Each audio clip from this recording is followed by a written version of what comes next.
All right, ladies and gentlemen, welcome back to Stu and the Crew. This is week 11. I have a special guest with us this afternoon. If you're tuning in, you should know that we have someone from Bravo.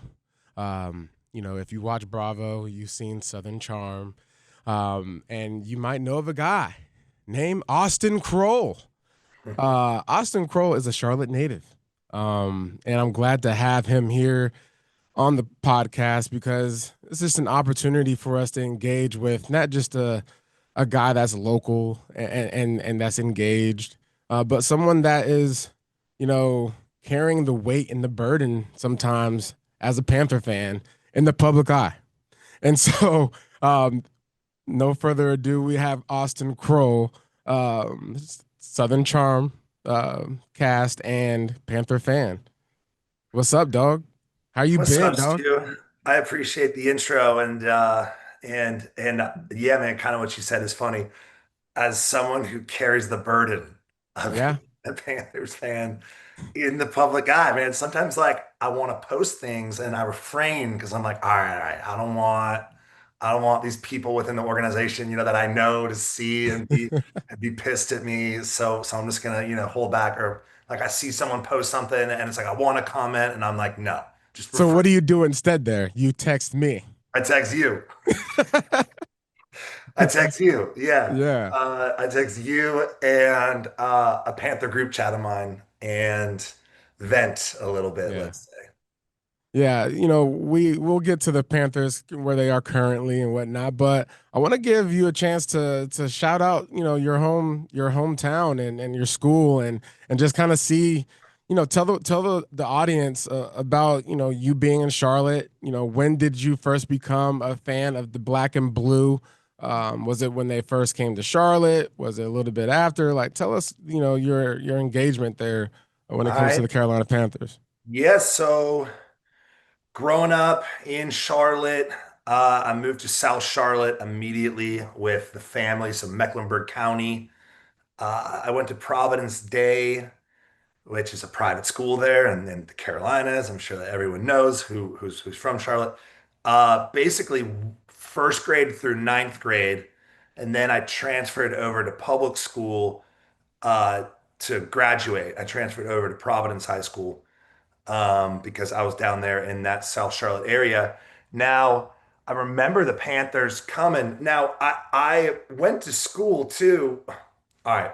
First, I remember the Panthers coming in, 95, right? When their exhibition year was in Clemson or whatever you want to call it. Their like inaugural year, right? Yeah, Clemson. first year.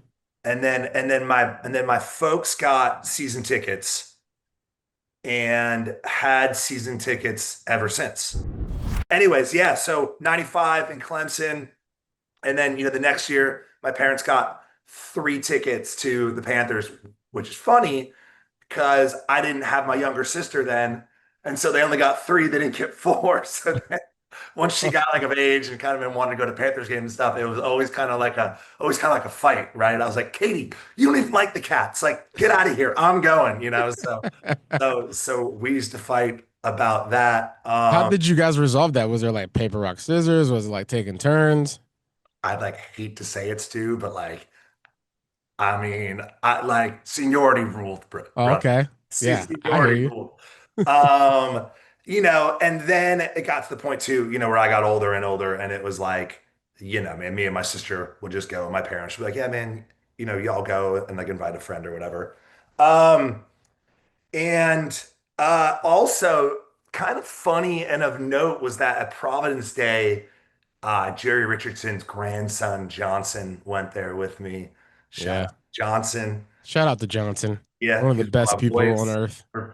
He is one of my boys still. Yep. And it's just so funny, man, because in the early go of it, and like I wasn't like a massive ball knower, back then, right? Like I just went to the games and wanted to win, and like I knew, what was going. But we used to make fun of Johnson, man, when the Panthers stunk and things like that, and then we all started to grow, and we were like, wait, we're like massive Panthers fans. Actually, it's like the coolest thing on earth that your grandfather, you know, started this.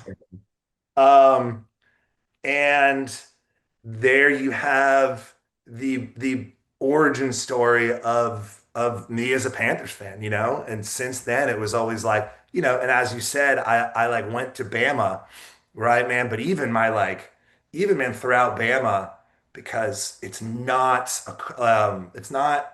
like an NFL state, right? It doesn't have any NFL teams. And so NFL Sunday was not a big deal there. And I mean, man, watching Panthers was always like, I was almost more excited to watch, you know, Panthers games than like to watch the Bama games on Saturday. So Yeah.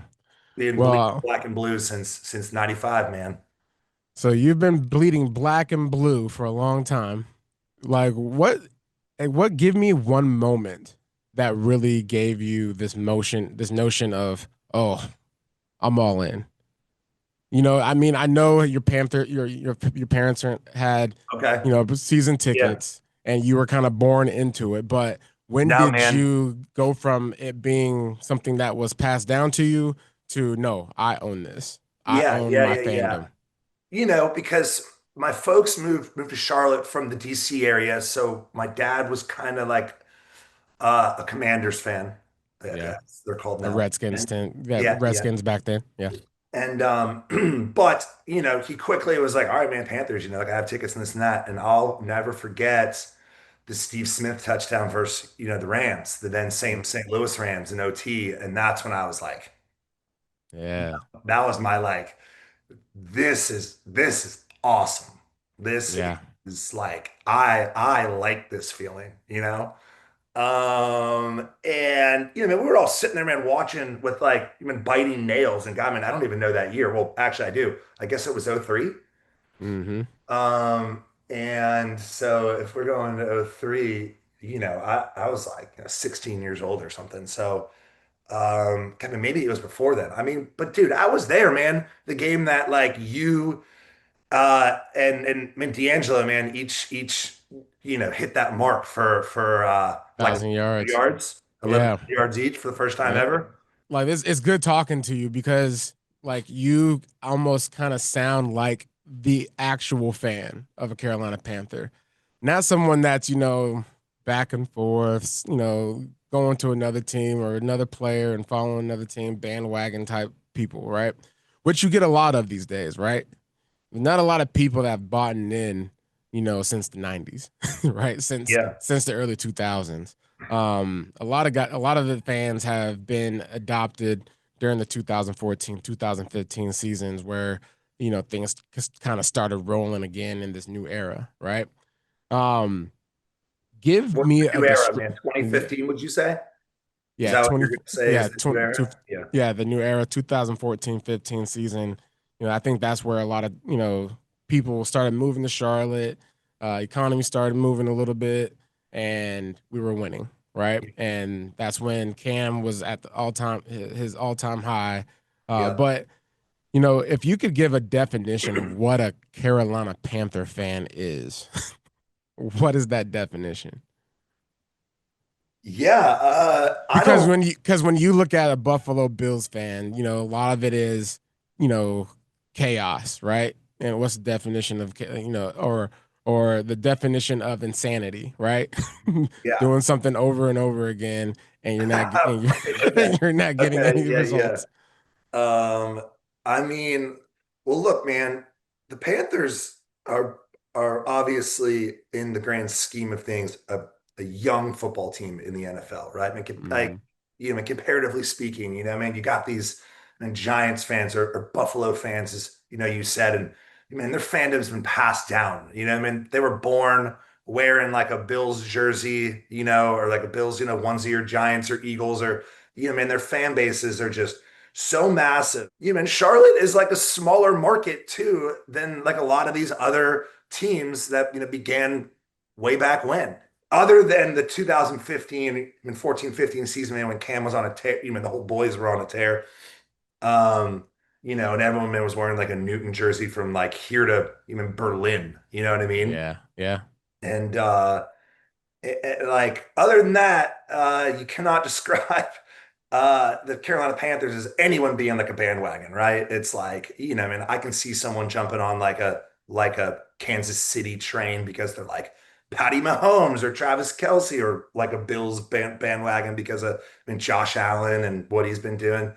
And like there are no bandwagon Panthers fans too, Yeah. right? Yeah. And so when you see, Totally invested. yeah, and when you see one in the wild, man, you're like, hell yeah, man, Yeah, hell we've yeah, been going through it. We're going yeah, through it man. together.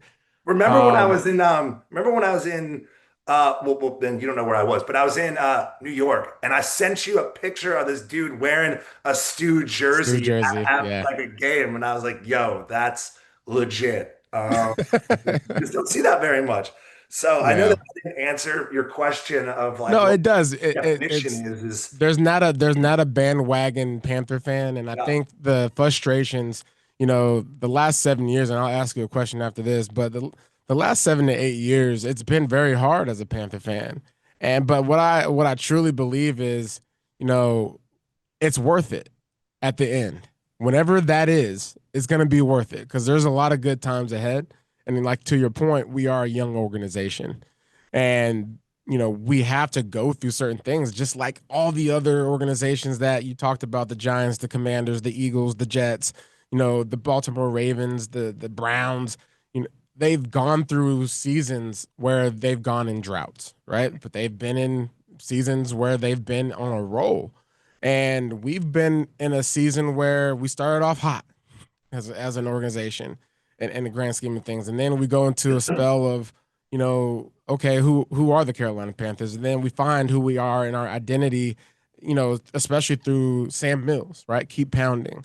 And then Cam Newton comes here from Auburn and that whole presence in the South and the SEC, and all eyes are on the Carolina Panthers all of a sudden. And then we actually put some things together that made it, Charlotte at one point was a place to be. Like, and it still is a place to be because people are still moving here. But as far as a sports town, I think we have the tangible ingredients to be a sports town, right? But my question to you, jeez. how do Now you Hornets, bro. Now we're gonna bring Hornets into this. Come on, man. how do you as a Charlottean, as a Carolina fan, right, of sports, how do you cope? How have you coped with like the losing seasons and just staying in it? How do you stay in it? Well, all right. So we all go through the off-season hype, right? And like we wipe it clean at a certain point. We're like, all right, I'm ready to be hurt again. You know what I mean? You're like Yeah. in the off season, you're like, all right, man, this season was a wash. Let's forget it. And then like an episode, like a blueprint comes out and all the boys are chattering, and you're like, oh man, the blueprint, that shit was hot.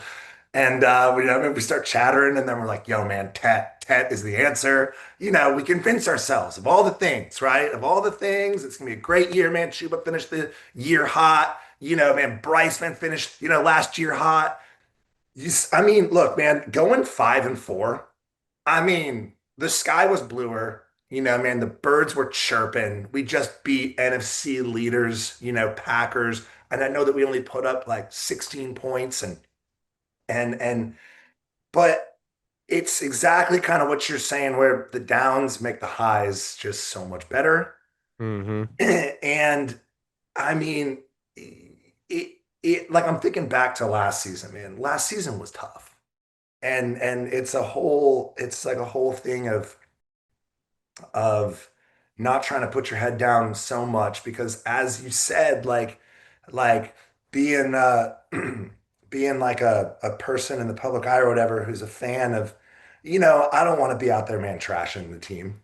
I don't want to Yeah. be trashing the team. You want to be And pushing hope. but I can't, but like I am not.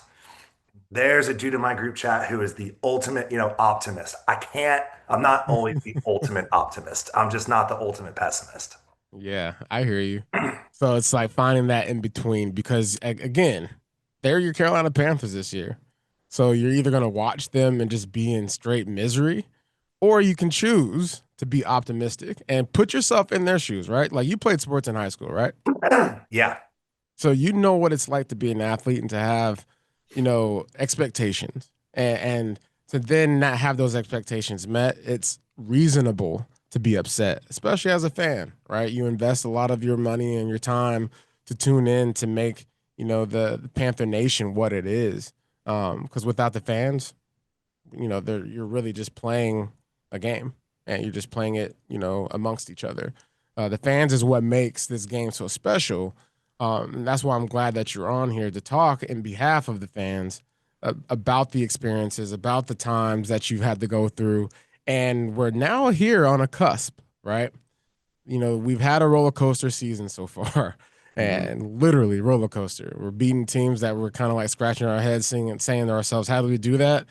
Are we a good team? I guess we are a good team." Well, there's certain elements that do show up on Sunday, and then there's elements that don't show up on Sunday.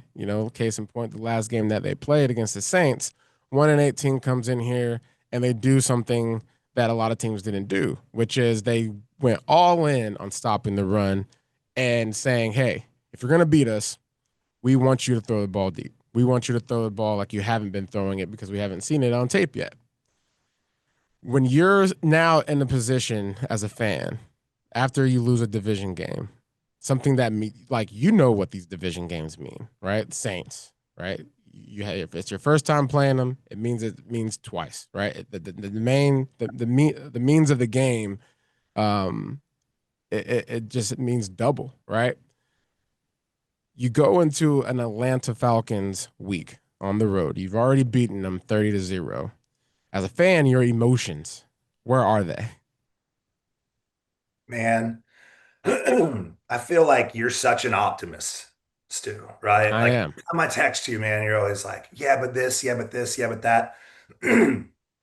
Last game, even, you got a little like I got a little like emotional, Yeah. response from you, and I liked it, right? And I liked it. I was like, there we go, like and that's what you said, man. They were like, they stacked the box, and they were like, all right, man, you man, prove it.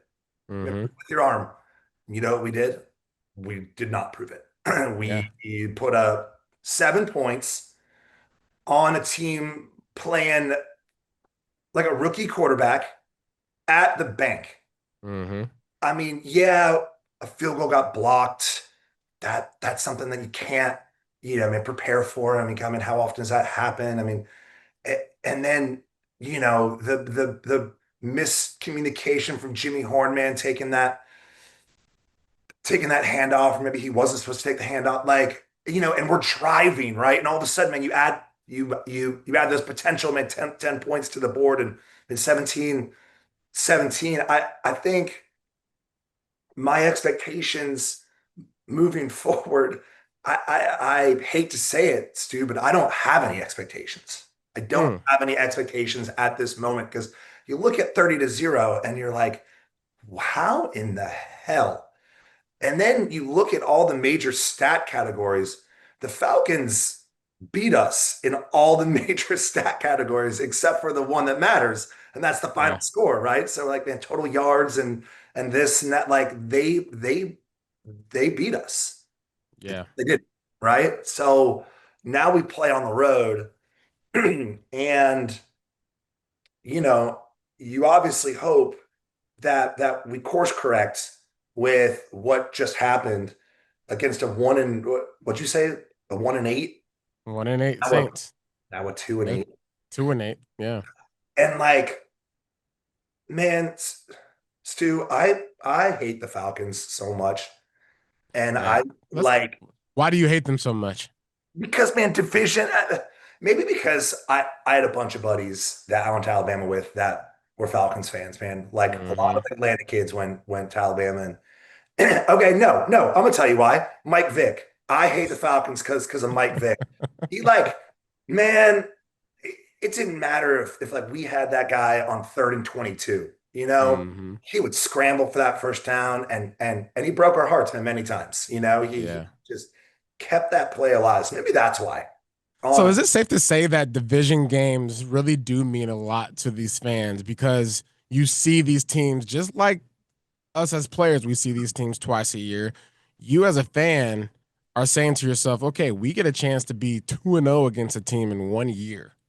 And if we do that, we have bragging rights. I mean. Yeah, absolutely. And Yeah. then you remember Every that. year, and it's every year that's a thing.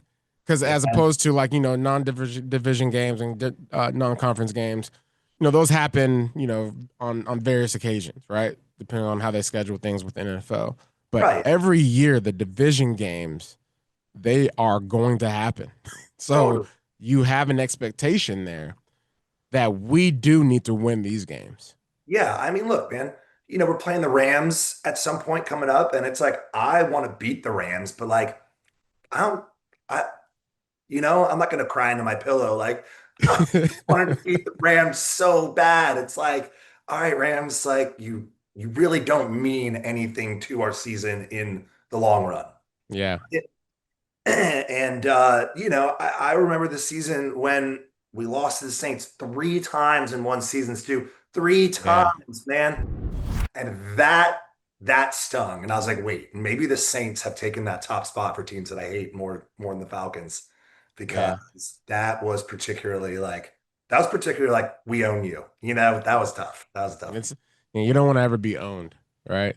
You don't ever want to be owned. So where's the bright spots that you see with the Carolina Panthers right now? I know we talked about our frustrations and how we cope and that it's going to mean that much more going through the pain now Okay. and being able to be victorious on the end at some point. But what are the bright spots that you are enjoying this season in comparison to the seasons before? Because there's a total different shift, I think, in my opinion, with this team that we see now as Yeah. opposed to the teams that we've seen in the past. Okay. I think that for the first time in a long time, I mean, because you can't argue numbers, right? You can't argue the fact that Rico was going absolutely off, which means Hmm. that the offensive line was performing well, right? I mean, I used to, every Panthers fan knows the absolute, heartache of a bad or inept or not performing well offensive line, right? I mean, man, even the year after, man, 2014, 15, it was like Cam can't throw the ball if he's on his back. You know what I mean? Like, I don't care how good you are. Now, the offensive line is a bright spot, even though that we have a bunch of injuries. I think that the defensive line, I mean, man, Derek Brown is like a man child, you Yeah, know? Derek Brown is the hardest working player of the game every single game, in my opinion. And we give that award to other players every game. And it's basically it should be a statue of Derek Brown. Yeah, I mean, yeah, I saw that play of him the other week, man, where he was on the inside. He didn't make the play, and then or he didn't have a chance at the quarterback, and then he chased down man the running back or whatever. So I was like, man, this guy is a dog. Our defense is nice, sometimes, and other times, Bills game, they're not so nice, but Yeah, but they like, went to Green Bay and they did what they were supposed to do in Green Bay. I felt like they did what they were supposed to do against the Saints, and I think it's now time for, the offense, in my opinion, needs to be as aggressive as they are in the run game and the passing game, as far as their execution and game plan. You have to be able to have that in your tool belt because each game, I feel like because of all the data, all the assessments, all the post game adjustments that teams do make, they're making them at an all time high now because of data and AI and all kind of it's stuff, right? crazy, man. It's And crazy. so you do have to be sure that you are preparing throughout the week to be able to let loose bombs. you know, like you have to have those things tapped in and practice and ready to go. Um, but before we get out of here, man, I appreciate that insight. Because it's right there. You're not alone, right? The players feel the exact same thing that you feel, Austin, and all the fans that are out there listening. They feel the frustrations. They want to win. They want to make sure that they are in position, aligned to execute on the field for you guys. And so I just want to make sure that you know you guys do understand that, and the coaching staff understands that. Um, and eventually, we are going to get that done. We're 5-5. We're 500. And if you would have asked, if I would have told you before the season started would be 5-5, what would you have seen? What would you have said? I mean, I would have looked the schedule, and put like a W and an L next to each team, and it probably would not have come out to 5-5. It probably would have been more like two and you know what I mean, Yeah. And three. so there's growth there. And as long as you are not a bandwagon fan, because we do keep receipts out here, and you ain't out there dog cussing the Panthers, you're along for the ride. Okay? You are along for the ride and you have your ticket and you have your seat. And Austen Kroll, you have your seat. You have been a loyal fan. I appreciate our friendship. But before we get out of here, a Panthers Super Bowl win would be What a year is it? 25? The Panthers Super Bowl is uh 2000 and man, 33. 2033, ladies and gentlemen. We heard it here first. The Super Bowl champs in 2033, Carolina Panthers, predicted by Austen Kroll. And then one last question. I got a lot of questions. Sorry. All good. Keep pounding. What does it mean to you? And when has it meant the most to you in your life? I mean, keep pounding is the motto of just been ultimate resilience, right? I Mm-hmm. mean, we all know the great Sam Mills and what he meant and means to this organization. So the keep pounding is like, in a nutshell, is like, hey man, when you fall, man, you pick yourself back up and you keep on moving. Mm-hmm. And I think that that's what it means to me. I think that's might be what it means to a lot of the fan base, but that's what it means to me. And I don't know, man. I guess that I experience it like in everyday life, I mean, kind of like that motto right there, right, man? You put your heart and soul into something. Maybe it doesn't, man, do as well or go the way that you thought that it was going to go, which has happened to me. And Mm-hmm. then, you're kind of like, keep pounding, man. Like Yeah. keep pounding, man, moving and grooving and good things will happen, man, as long as put all your focus and energy into it and you just keep pounding. Yeah, I like that. Well, man, appreciate your time. I know you're busy. You're about to go to Las Vegas I'm about to for go to Vegas the for BravoCon. for Bravo Vegas or Bravo Super Bowl is what you kind of told me what it was like. That is exactly what it is, dude. It's 3 days of like crazy. There's like 30,000 people that come. It's Comic-Con, but for Bravo. Nice. And I mean, all I can say is that, I go there with with people like Shep, who, That's and gonna they let be us loose in insane. Vegas. What are you kidding? Wow. Bunch of animals. Well, just make sure you stay locked in.